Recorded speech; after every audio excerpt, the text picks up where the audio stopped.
इस साल के जी मेंस के जनवरी सेशन में मैथ्स में 2D ज्योमेट्री से पैराबोला टॉपिक पर एक हायर डिफिकल्टी लेवल का क्वेश्चन आया हुआ है।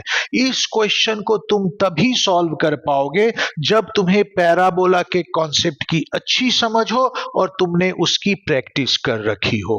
तो क्वेश्चन को मैंने अपलोड कर दिया है, तुम क्वेश्चन पढ़ो और उसे ठीक से समझो और सॉल्व करने की कोशिश करो। मैंने इसका सॉल्यूशन भी अपलोड कर दिया है, तो वो देखकर तुम इसके सॉल्यूशन को समझ सकते हो। अब मैं इसका step by step solution explain करता हूं। अब क्वेश्चन में दो पैराबोला दे रखे हैं। दोनों पैराबोला का जो फोकस है एक कॉमन पॉइंट पर है जिसका कोऑर्डिनेट 4 3 है। उस पॉइंट को मैंने F से डिनोट किया हुआ है। अब क्वेश्चन में दे रखा है कि एक पैराबोला का डायरेक्ट्रिक्स जो है y एक्सिस है और दूसरे पैराबोला का जो डायरेक्ट्रिक्स है वो x एक्सिस है। तो सबसे पहले हम उस पैराबोला को कंसीडर करते हैं जिसका डायरेक्ट्रिक्स y एक्सिस है। तो पैराबोला की डेफिनेशन से हमें पता है कि कोई लाइन जो डायरेक्ट्रिक्स पे परपेंडिकुलर है और फोकस से पास होता है वो पैराबोला का एक्सिस होता है। तो इसका मतलब हुआ अगर y एक्सिस पे एक परपेंडिकुलर लाइन ड्रॉ करूं जो F से पास होता है तो वो फर्स्ट पैराबोला का एक्सिस होगा और ये लाइन ऑब्वियसली x एक्सिस के पैरेलल होगी। तो अब मैं फर्स्ट पैराबोला का रफ स्केच ड्रॉ कर सकता हूं जिसका फोकस ये पॉइंट है, ये लाइन उसका एक्सिस है और y उसकी डायरेक्ट्रिक्स है। तो ये फर्स्ट पैराबोला का रफ स्केच है, वो V1 पर अपने एक्सिस को कट करता है, इसलिए V1 उसका वर्टेक्स हुआ। अब हम दूसरा पैराबोला कंसीडर करते हैं जिसका डायरेक्ट्रिक्स x एक्सिस है। अब मैं x एक्सिस पर एक परपेंडिकुलर लाइन ड्रॉ करता हूं जो फोकस से पास होता है। तो क्लियरली ये सेकंड पैराबोला के डायरेक्ट्रिक्स पर परपेंडिकुलर है और उसके फोकस से पास हो रहा है, तो इसलिए ये सेकंड पैराबोला का एक्सिस होगा और ये y एक्सिस के पैरेलल है। अब इस इंफॉर्मेशन से मैं सेकंड पैराबोला का रफ स्केच ड्रॉ कर सकता हूं। तो ये मैंने सेकंड पैराबोला का रफ स्केच ड्रॉ कर दिया।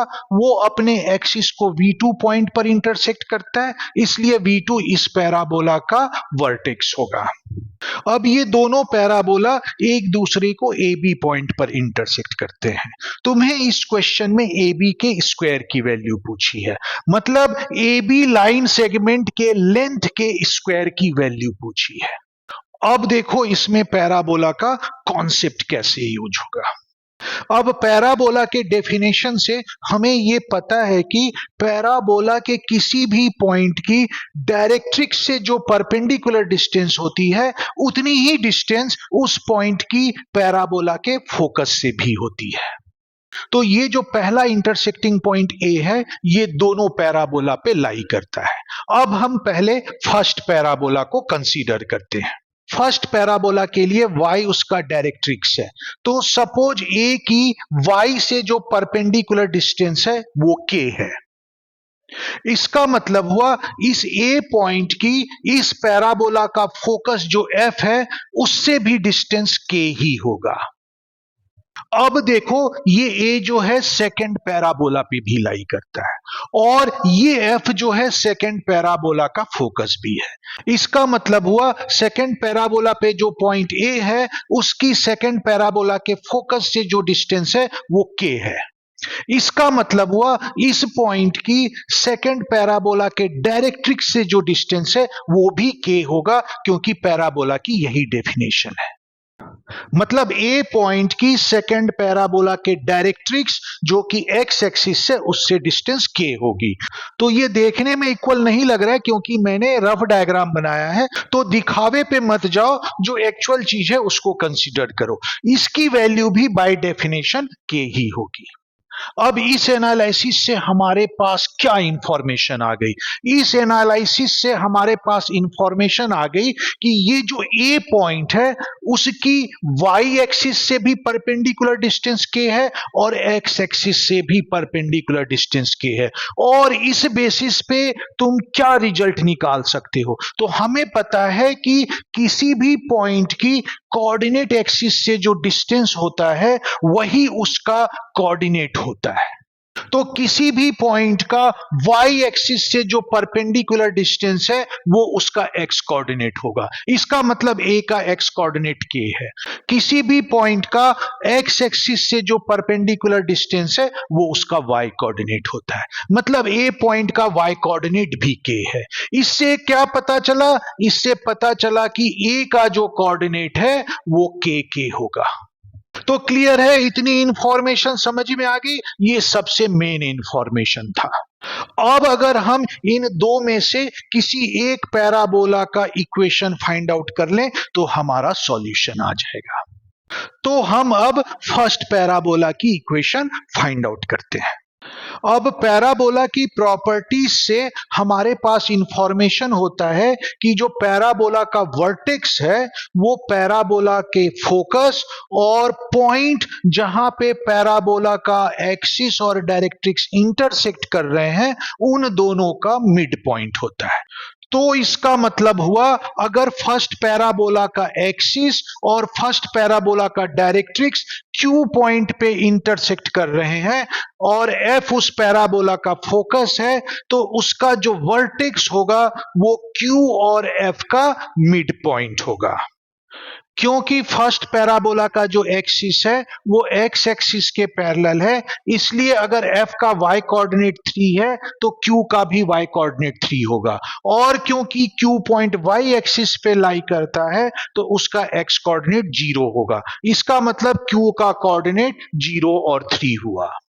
और क्योंकि V1 Q और F का मिड पॉइंट है तो मिड पॉइंट फॉर्मूला से हम V1 का कोऑर्डिनेट निकाल सकते हैं, जिसका x कोऑर्डिनेट होगा 0 प्लस 4/2 और y कोऑर्डिनेट होगा 3 प्लस 3/2, मतलब 2 3। तो जो वर्टेक्स V1 है उसका कोऑर्डिनेट 2 3 आ गया। अब क्योंकि इस फर्स्ट पैराबोला का वर्टेक्स 2 3 है और उसका axis parallel to x axis है तो इस फॉर्म में हम पैराबोला का जनरल फॉर्मूला लिख सकते हैं। तो इस फॉर्म में पैराबोला का इक्वेशन हो जाएगा y माइनस एफ का square equal to 4a into bracket में x माइनस जी, और जहां पर जी एफ जो है वो इस पैराबोला का वर्टेक्स का कोऑर्डिनेट है, जी एक्स कोऑर्डिनेट है और f जो है इसका y कोऑर्डिनेट है। अब इस पैराबोला की इक्वेशन निकालने के लिए हमें a की वैल्यू भी चाहिए। तो पैराबोला की डेफिनेशन से हमें पता है a जो होता है वो वर्टेक्स और फोकस के बीच की डिस्टेंस होती है।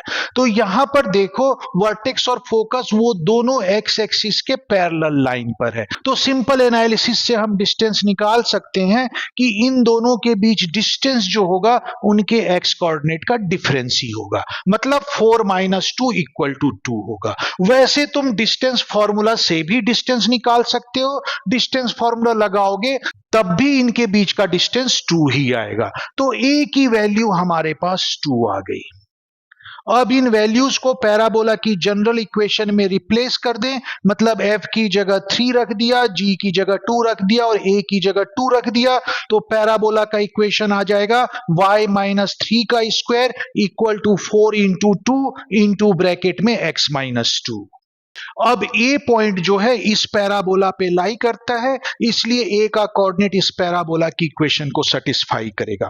तो y की जगह पे k और x की जगह पे k रख दे तो हमारे पास रिलेशन आ जाता है k माइनस 3 का whole square equal to 8 into bracket में k माइनस 2।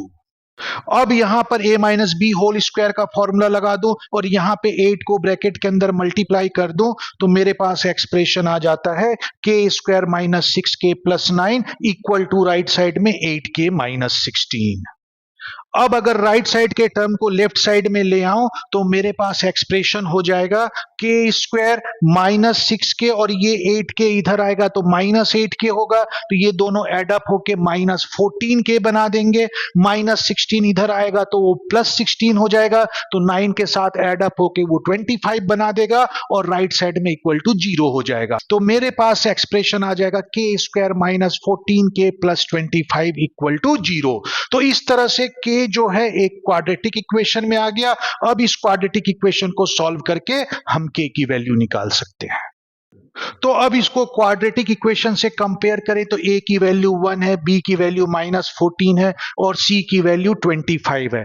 तो क्वाड्रेटिक फॉर्मूला k की वैल्यू निकालने के लिए लगा दूं तो k इक्वल टू हो जाएगा 14 प्लस माइनस अंडर रूट के अंदर 196 माइनस 4 इंटू 25 डिवाइडेड बाई 2। तो अब इसे अगर सॉल्व करें तो अंडर रूट के अंदर देखो 196 माइनस 25 इंटू 400 हो जाएगा, तो 196 में से 100 माइनस करूंगा तो मेरे पास 96 बचेगा। तो ये हो जाएगा 14 plus minus under root 96 by 2। अब 96 को मैं 4 इंटू 24 लिख सकता हूं, तो ये वाला टर्म हो जाएगा 2 इंटू अंडर रूट 24। तो इसे अब मैं लिख सकता हूं 14 प्लस माइनस 2 अंडर रूट 24/2। अब मैं इन दोनों टर्म को सेपरेट कर दूं तो दोनों अलग अलग 2 से डिवाइड हो जाएंगे। तो पहला टर्म हो जाएगा 7 प्लस माइनस, दूसरे टर्म में ये 2 कट जाएगा तो ये बचेगा रूट 24।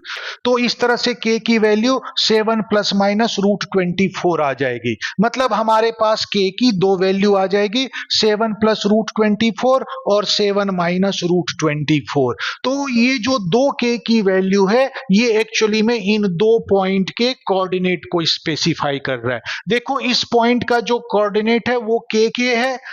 इसी तरह से सेम लॉजिक से b के कोऑर्डिनेट को भी k रिप्रेजेंट करेगा, इसका भी x और y कोऑर्डिनेट सेम होगा। इसका मतलब हुआ k की एक वैल्यू a के कोऑर्डिनेट को रिप्रेजेंट कर रहा है और k की दूसरी वैल्यू b के कोऑर्डिनेट को रिप्रेजेंट कर रहा है। तो आर्बिट्रेरीली हम देख सकते हैं कि b का कोऑर्डिनेट x से बड़ा है, तो इसलिए हम ये एज्यूम कर लेते हैं कि जो छोटी वाली k की वैल्यू है वो a के कोऑर्डिनेट को रिप्रेजेंट कर रहा है और बड़ी वाली जो k की वैल्यू है वो b के कोऑर्डिनेट को रिप्रेजेंट कर रहा है। इस तरह से a का कोऑर्डिनेट 7 माइनस अंडर रूट 24 और 7 माइनस अंडर रूट 24 हो जाएगा, b का कोऑर्डिनेट 7 प्लस अंडर रूट 24 और 7 प्लस अंडर रूट 24 हो जाएगा।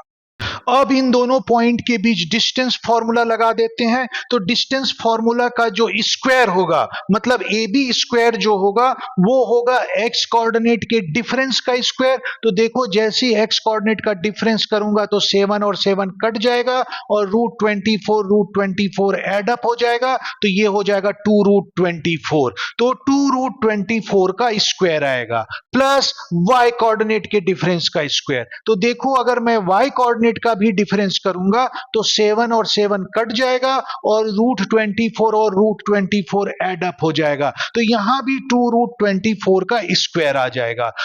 और क्योंकि क्वेश्चन में हमें ए बी स्क्वायर ही निकालने को बोला है तो इसलिए ये जो होगा इसका आंसर आ जाएगा। तो 2 रूट 24 का स्क्वायर 4 इंटू 24 96 होगा, यहां भी 2 रूट 24 का स्क्वायर 4 इंटू 24 96 होगा। तो फाइनल आंसर 96 प्लस 96 मतलब 192 होगा। तो जो कि इस क्वेश्चन में फर्स्ट ऑप्शन दे रखा है इसलिए इसका फर्स्ट ऑप्शन करेक्ट होगा।